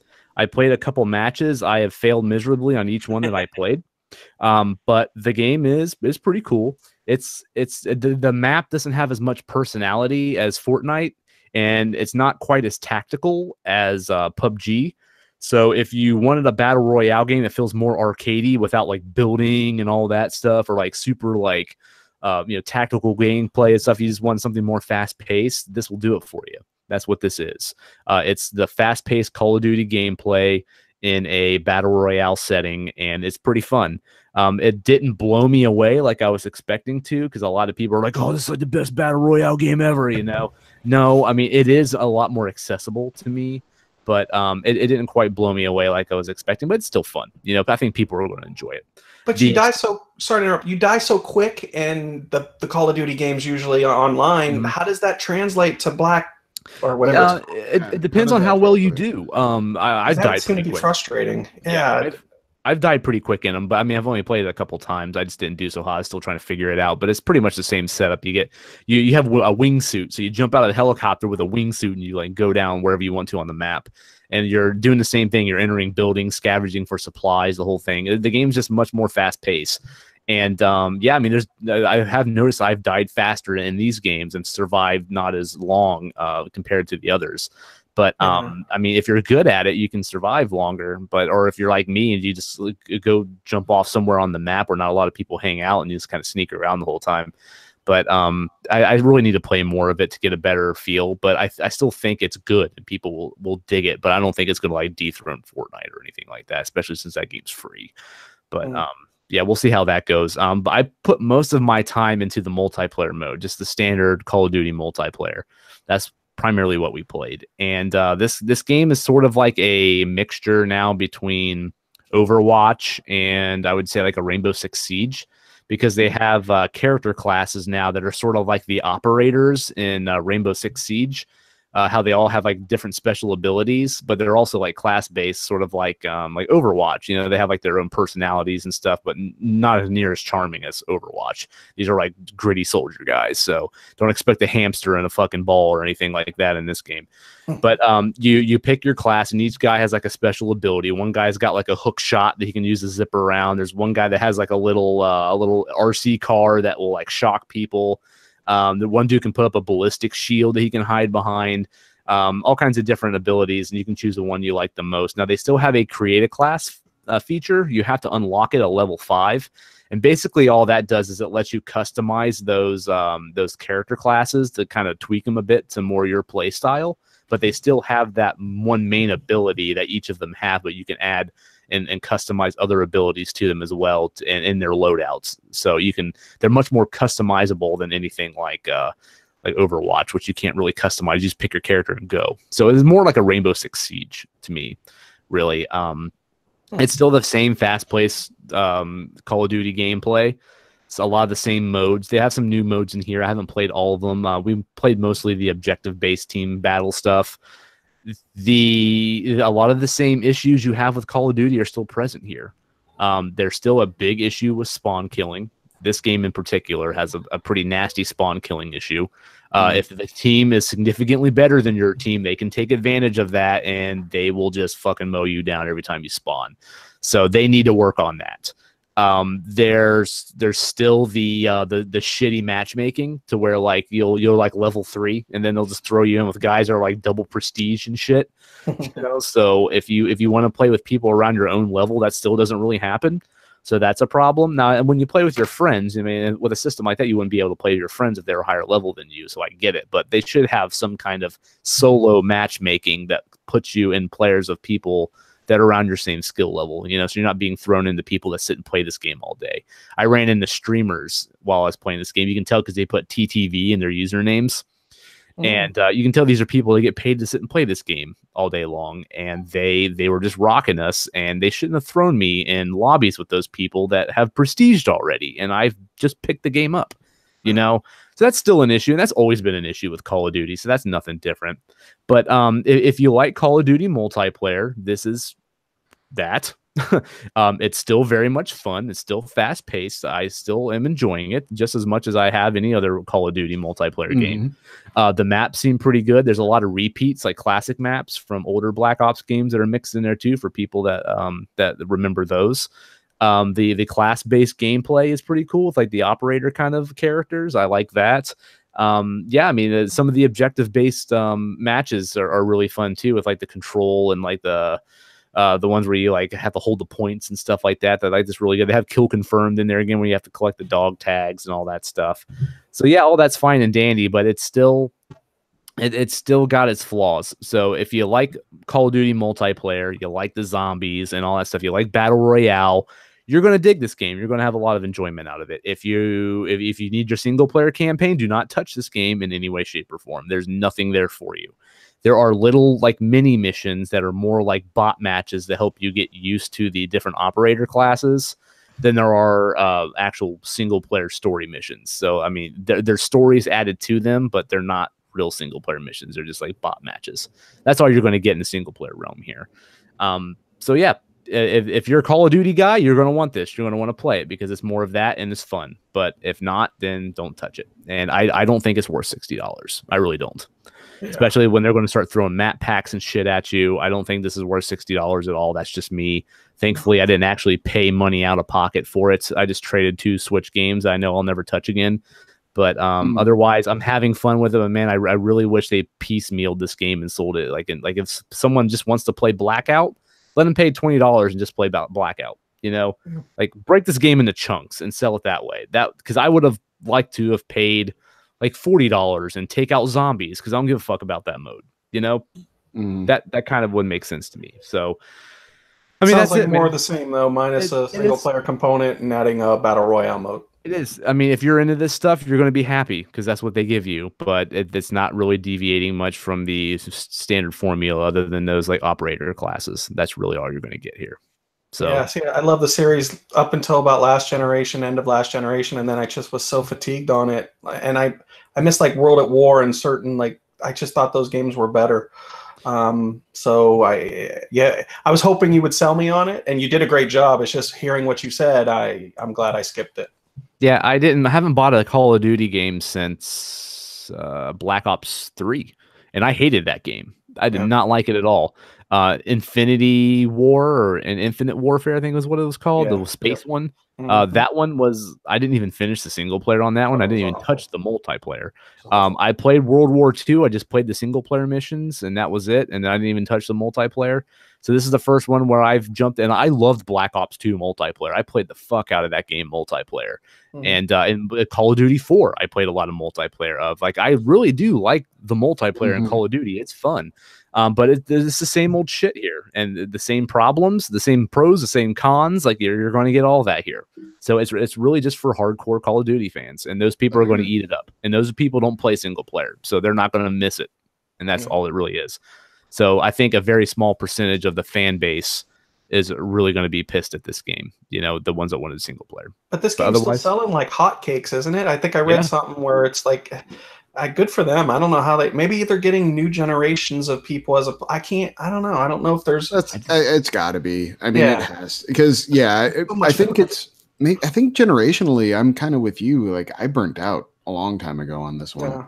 So and the assholes are still there. Like my first match into this game, I had people cussing me out and stuff. So it's no different. They're all there. You know, racial slurs, homophobic slurs, a whole shebang. PC version no different. I will warn you guys though, if you're interested in the PC version of this game, it has an issue with crashing. They have these fatal error crashes that happen every so often, and they haven't fixed that yet. And apparently that will happen in the beta too, and they still haven't fixed it. So it doesn't happen a lot, but it will happen sometimes. And when it does, your whole computer will not do anything until you fully reboot it. Wow. So they need to fix that. But otherwise, the PC versions, it runs really great on my system, and it looks good. But they have some bugs that need to work out there. So. Okay. All right. Cool. Let's move it on to Zach. You've been playing Civilization 6 on iOS, right? Yeah, only the latest and greatest games, Civ 6. But I just saw it pop up on the App Store, and I had to try it. It's available. You get, I want to say it's like 2 or 3 hours for free, and then they hit you up to buy it. And by buy it, it's a $60 game. It is. It is. You buy it for $60? No, I did not buy it. Okay. Mainly because I could see where I would absolutely play this on an iPad, but on the phone it completely works. It totally is Civilization. It is a full game. It has all the tech trees. It has all the exploration, all the options, all the bells, all the whistles. It is just tiny on that screen. It's one of those things. It's a feat of engineering that they make it work, and it's fun. It plays well. It runs. I have a 7. I don't even have the new hotness when it comes to iPhones, and it runs great. Haven't had an issue as far as playing the game, but I got these big ass hands, man. And when you're trying to get your people to like go places, it's a point and drag system in this game. It's like you click on a unit and then click on where you need to go, or drag the unit where you'd like it to go, and that thing. And I'm finding the main issue I'm having is it's very easy to go to the wrong screen or go to the wrong hex because it just won't pick it up. Now you can pinch to zoom, you can adjust the view that way, but it's really designed for a bigger screen. It needs more real estate to make it a more enjoyable experience. Because initially, I was loving this game. I was like, oh man, this is amazing. And I considered buying it because it became what I did on my lunch break for a little while before I hit the wall. And but as the game progresses, as it gets more complex, as you need more units, as you get bigger structures, as you build more things, it it just became almost too much for that small screen. It was just a little too much for that small of a screen. So, okay. but it is one of those things. Like, if you are a Civilization person like myself, it's great. It totally works. It absolutely works. But what it really made me want to do is play it on an iPad. That's well. How big's your phone? I mean, what if we were using like a 6.2-inch screen? You think that would make a difference? I have the 7 Plus. And so it's the bigger version, and it's not. Again, it's not like it's not something that stops me from playing. It just is one of those things that gets frustrating. It's like the pinch to zoom is just an additional step when I know what I want to do, and if it could just track what I need to through these units better, it's just one of those things where it just gets annoying more than anything. And like I said, what it made me really want to do is just go get an iPad and play it, because because it's also Civilization, so it gets in depth. You're like really into it. And so anything that takes you out of the game to like worry about the mechanics just kind of killed it for me. You know what I mean? Yeah. I didn't know you were a Civ guy. What's your favorite Civ? 4. 4 is still my favorite. Yeah. That is an answer you rarely hear. I love 4. Really? And what's your least favorite? 3. 3 is probably my least favorite. That's usually the one that gets a lot of favorites. Interesting. You're always 3, going against the grain. I know. 3 was just one of those games for me that I think it hit me at the wrong time. Okay. And I loved 2. Like I God damn, I've wasted so much of my life playing Civilization 2. And then when 3 came out, it was just like, it's like 2, but with way more menus. And I'm like, all right. But then they basically took what was great about 3 and made it more accessibly graphically in 4, and made it play out on the screen more than text. And it hit me perfect. I was like, this is the game I want. Give me 4.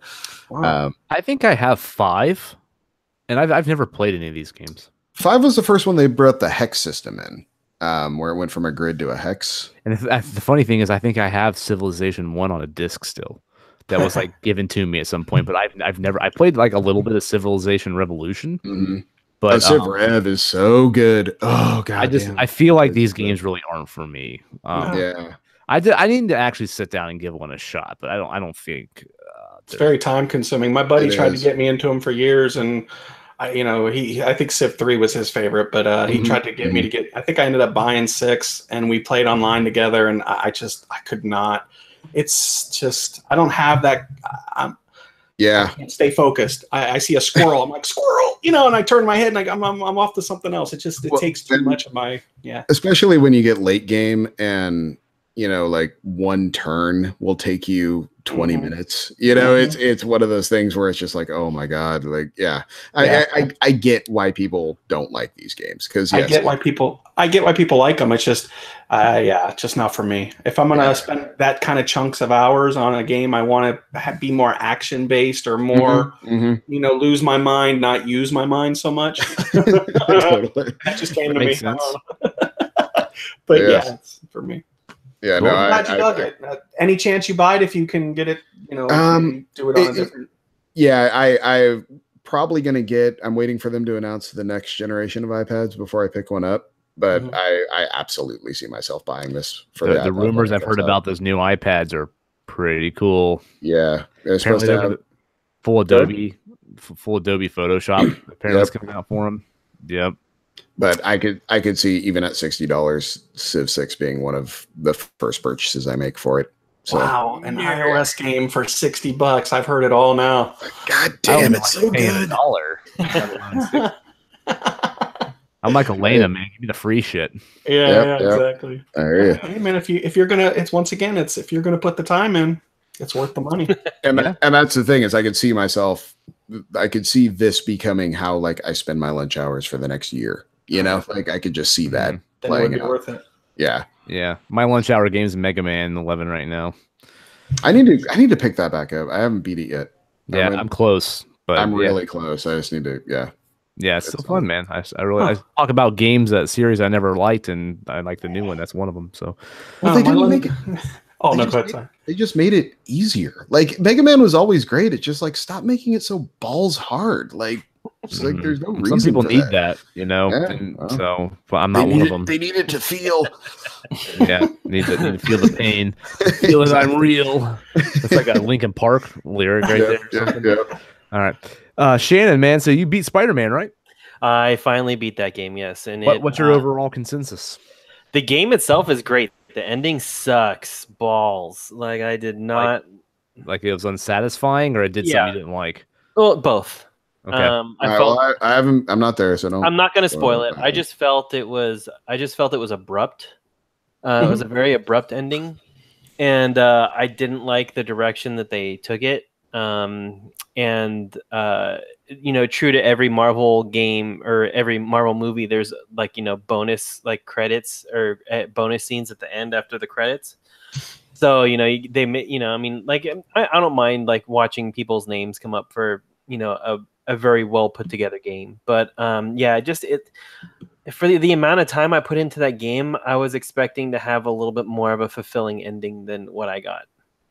It's the God of War effect. Yeah, but I really like the ending of God of War. By the way, I didn't. I thought it was too quick. I thought it was. I was expecting it to be more epic. Me personally, the last battle was great, but just more. I haven't finished it yet. I haven't finished it yet. It's a conversation for another time, but yeah. We'll pipe down. Sorry, Bomb. No. Just talk away. Just keep it high level because I haven't. Sure. No, getting back to Spider-Man, it's just it's good. Am I done with that world? I think so. No DLC or anything? No, there's too much else coming down the pike. I know myself better than that. Like I'm the shiny bauble guy.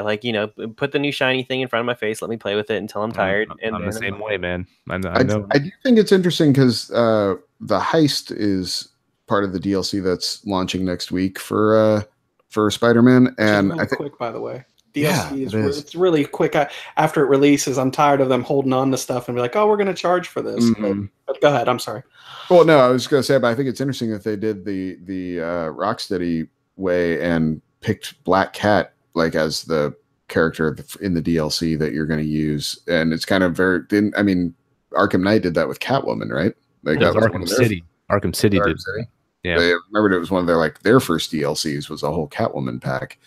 I just thought it was kind of interesting they're doing the same thing. Well, with the timing of the Venom movie, I think it was a missed opportunity that they didn't put Venom in the game at least somewhere. But yeah, it's a bummer. I mean, they have pretty much everyone else in this game, right? Mm-hmm. Yeah, I wonder why they chose that. That's interesting. Well, the movie's pretty bad, so why equate it to that? Okay. Well, yeah, I haven't finished that one yet. Hopefully, I will before the end of the year. But I'm still digging it. So yeah, I'd like to hear what you guys. Mike, you beat it, right? Yeah, I did. I agree with the ending. I thought it was abrupt, and we're talking about Spider-Man. Yeah. I thought it almost was one of those things where it was like the game is so good.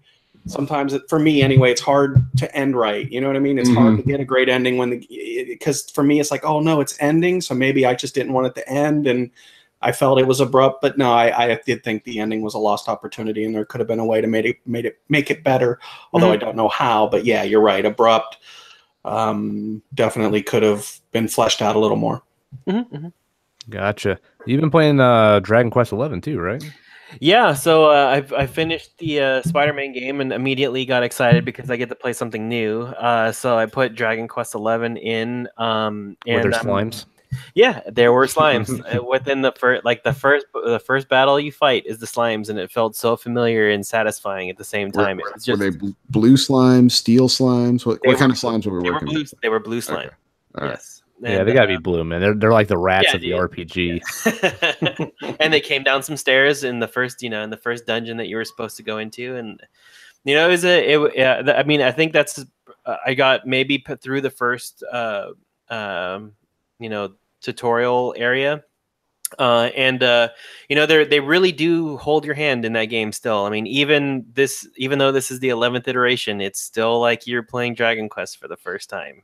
So that's a little annoying, but I can't really give too much information on the game yet, as I've just gone through that first area. Graphically, it looks amazing, I'm just ready to get into this game. But I'm also playing Luigi's Mansion, which I'll review next week. But yeah. All right. Cool. Yeah, I started Outlast too this weekend as well, which Nice. we'll reserve that for next week. But yeah, I started Layers of Fear as well. But yeah, Outlast 2 is longer than I thought. Like I thought that was gonna be like a quick 5-hour game or something, and no, it's like 8-9 hour game. So, Nice. yeah. So yeah, we'll get into that next week in our Halloween special. So, anyways, let's go on to our week in review. Mike, since you are our guest, buddy, I'm gonna throw it at you. What's been going on, man, with your life? What do you want to talk about? My life revolves around Assassin's Creed Odyssey, Forza, and finally started interviewing for a job. So, I did I did a 4-hour interview on Monday and did a little round robin session with 7 people. It's good times. It's always like fun. Musical chairs. If you get the chair, you're good.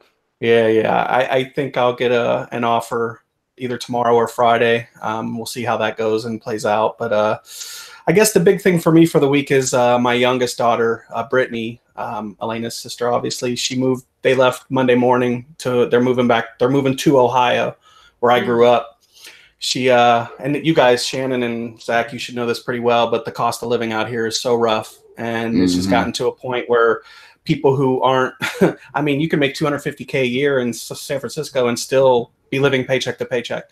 Yep. So that gives you an idea of where they're at. So for them, it was just easier as opposed to living with me forever. They decided to move back to the Cleveland area. And so that part was rough for me and Alaina. But, it's good. I think it's going to be better for them in the long run. I think a lot of people are kind of getting out of the Bay Area for lots of reasons.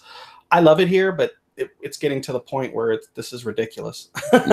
So it's a 6-to-1 ratio right now. For every 6 people that leave, 1 person comes in. Yeah.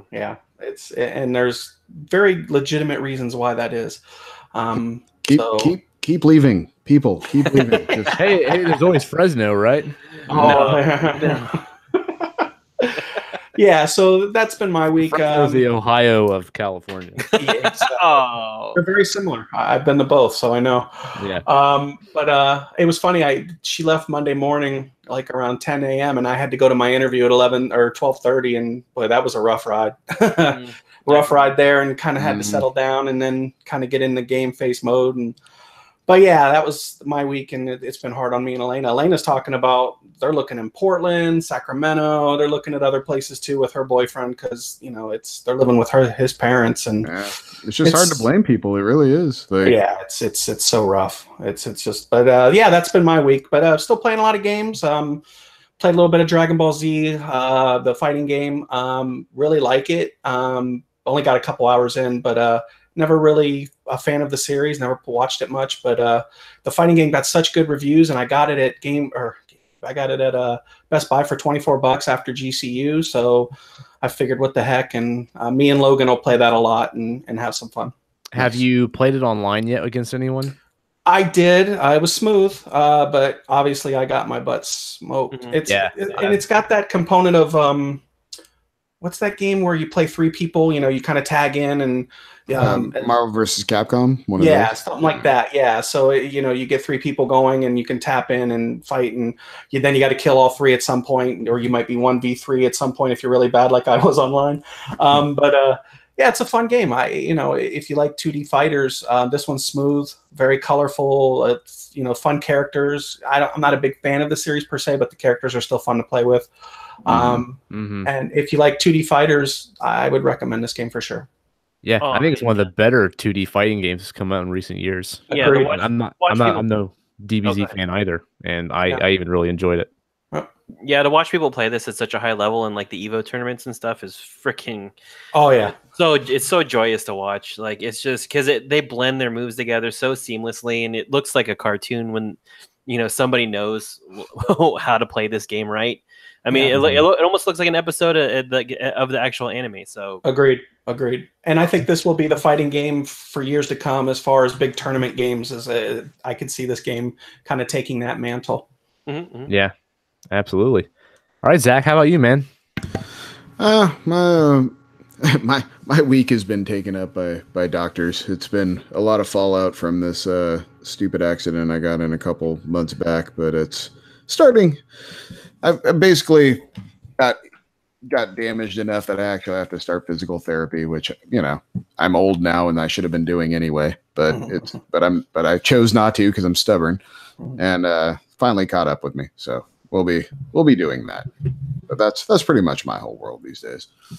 So where'd the wreck? I'm sorry, I didn't know about any of this. Where'd the wreck happen? Oh, so I was on 50 coming back from Tahoe, and it was that part right at 99 where 50 and 99 meet, and traffic stopped in front of me. I stopped, and the car going about 50 miles an hour behind me did not, and just blew us up. So whiplash. Who was all in the car? Yeah, so thankfully the kids were not in the car, so it was just me and my wife coming back from my mom's birthday in Tahoe, and yeah, Steph got a real nasty concussion from it, and she's been dealing with that for still actually, and then yeah, I had horrible whiplash and it jacked up my neck real bad, and yeah, I was telling the guys before we record, I keep getting neck spasms like intermittently. And I had one on Saturday that was hard enough that it partially tore a tendon in my shoulder. So now I'm dealing with that. So it's good times. Wow. Fun times indeed. Whole life, man. Zach, are you laying something on your keyboard? Because the format's freaking out. I am not. So I don't know who's doing that. But it says Zachary Anderson is just putting in asterisks over and over again. I am not touching anything. Now we got we got a zero, we got a smiley face. I'm tapping things, but oh my. All right, that's fun. All right, Shannon, how about you, man? So I had my I had a wedding I went to this weekend. One of my cousins got married in San Francisco. So that was an interesting wedding. I get to give the new member of our family a ration of crap because I mean, like, I understand it's a joyous day, and I'm not taking anything away from that. Emotions are high, but like, dude was like bawling uncontrollably up there, like he was so happy, and like, I mean, that's great. Like to see somebody who's, you know, that much in love, like, you know, actually like have the day, you know, that, you know, they've been waiting for like 11 years, you know, finally come to fruition. That's great. But yeah, it's just I don't recover as well as I used to, and it's just. So you're saying that's why you didn't show up Sunday for football?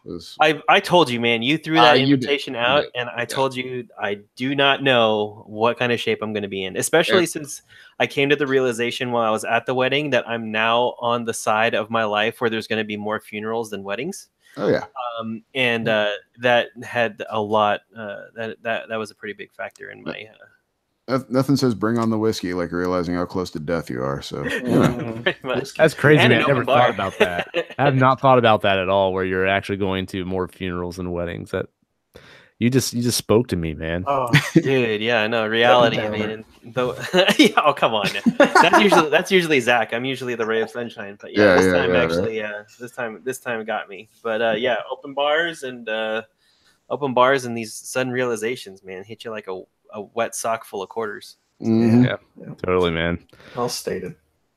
For me, I've been listening to a lot of music lately. Some good stuff has been coming out lately, so I've been jamming out. I don't know if you guys like 21 Pilots at all. I'm not a big fan, to be honest. I'm not a big fan of them either, but I really like their new album. I like them enough to give them a chance when they release new stuff, but I never really cared for their albums much. I mean, they're like the songs that are good are like really good on them, and then the ones that are bad are like really bad. I really like their new album, Trench, though. I think it's their best album easily. I've been really into it, so I've been listening to that a lot. That sort of like Black Eyed Peas-ish kind of hip hop pop group, The Knocks, released a new album. I've been listening to that a lot too. That's a pretty fun album. That new Lupe Fiasco I've been listening to a lot too, which is like sort of like a concept album about slavery, and it's got some really good tunes on there as well. Been listening to that a lot as well. But yeah, my Spotify account has been getting a lot of work in lately. So I've been listening to a lot of music. I also picked up a new Apple Watch because my old one was about to bite the dust. It has a massive crack in the screen. The thing was slow as molasses. I can't even get watchOS 5 for it because it's the first gen one. and it's just it was time for a new one. And I'm someone who really likes my Apple Watch. I started out with smartwatches on a Moto 360, like when smartwatches first came out, and that was back when I had an Android phone. And ever since, like when I first bought that watch, like I thought that was the most like unnecessary thing I ever bought in my life. Like it's just like I can do all this shit on my phone. Why did I buy this thing? It's just on my wrist. And then after having it for so long, you get used to it, and the conveniences become such a big deal for you that I actually became a huge fan. And when I went back to iPhone, I couldn't use my Moto 360 on that phone. So I went for a while without a smartwatch, and I missed it so bad. That's when I jumped into Apple Watch, and I've been a big fan of it since. So I picked up one of the new ones this week. I went with the 44 millimeter instead of the 38 because it's the only one I could find. It was the Nike one, so it has like the Nike band and all that stuff. So yeah, it's really nice. The thing is significantly faster than the one I had before. Like all the apps open up instantly, and everything's super smooth. Mm-hmm. It's really like there was like animations I had to disable on my old Apple Watch because like the thing was so jerky, and like it helped smooth it out a bit. So that was kind of annoying. The watch band that it came with, I didn't like. So I went on Amazon and I ordered the lime green one that I had for my old one for for the bigger one. And I paid that lime green band was an Apple branded one for my 38 millimeter. That was a $50 band for that sport band, just for the lime green one. Yeah, the Apple bands are $50 for. I know you like lime green, homie, but man, yeah. I don't like it for $50. I mean, so here's the deal. Apple don't make those anymore, and I can't use my old one on the new one because it's the bigger watch now. But if you had a 38 millimeter and you bought the 40 millimeter, it'll work. But the 38 to the 44 won't work. You have to have the 42 one in order for it to be compatible. So I went on Amazon and I found one that looked very similar to the Apple lime green one I had, and it showed up 2 days later. And I shit you not, it is the exact same fucking band.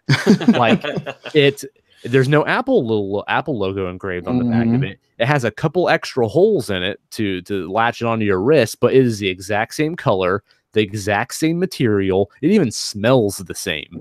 And I paid. Why are you smelling your wristbands? It is that like new smell, that rubbery kind of whatever that material's made out of. But guys, I spent $6 for that band as opposed to $50, and I kid you not, it's like the exact same damn thing. Yeah. So never pay for Apple branded bands for an Apple Watch. Go to Amazon. They're much cheaper. You get much better selection, and you pretty much get the same shit for a significantly lower price. So yeah, but yeah, I really like the watch a lot. It's really, really nice. And anyone who's into Apple Watches is looking for an upgrade is totally worth it. Now, what was the price on it? $429. Oh god! Oh my god! Apple just got you guys over a barrel. Yes, they do, man. Yes, they do. I wanted the smaller one, but they didn't have them. But after trying on the bigger one, the bigger screen is much nicer. So I can read shit on it a lot easier. So I am kind of glad I went with the bigger one. But this thing's hardcore, man. So it can give you an EKG. I mean, it's FDA approved. I mean, that's pretty crazy. See what you can be for that price. Yeah. See what you can buy when your house costs less than a car. Exactly. Oh, exactly. And that's why Mike's in Ohio. Yep, exactly. Yep. So, but no, man, I did that shit on the 12 months no interest Best Buy credit card. Man, I didn't just start making it rain at the Best Buy, man. I credit card that shit. I'll be paying on that for a while. So, that's how I roll. Yeah. Anyways, I think that's it for us this week, guys. We'll go ahead and get out of here. Don't forget to follow us on Twitter at That Pixel Life for more for us. You can join us on that Facebook group too if you guys want to talk games with us. And if you're on iTunes, don't forget to drop us an iTunes review. Helps us out a lot and helps us climb the ranks on iTunes, gets more eyeballs on us. And that's something we definitely want. So please do that if you guys have a minute. Otherwise, anyone have any parting words they'd like to say? Yeah, spread the word, man. Like I was at that wedding, I was dropping that Pixel Life like nobody's business, man. I was making people like listen to it. So you should put it in the DJ's like rotation. Yeah, just the intro music. You like that shit? Listen to the podcast. Yeah. Anyone else? Nothing. I can't top that. No. Yeah. Yeah.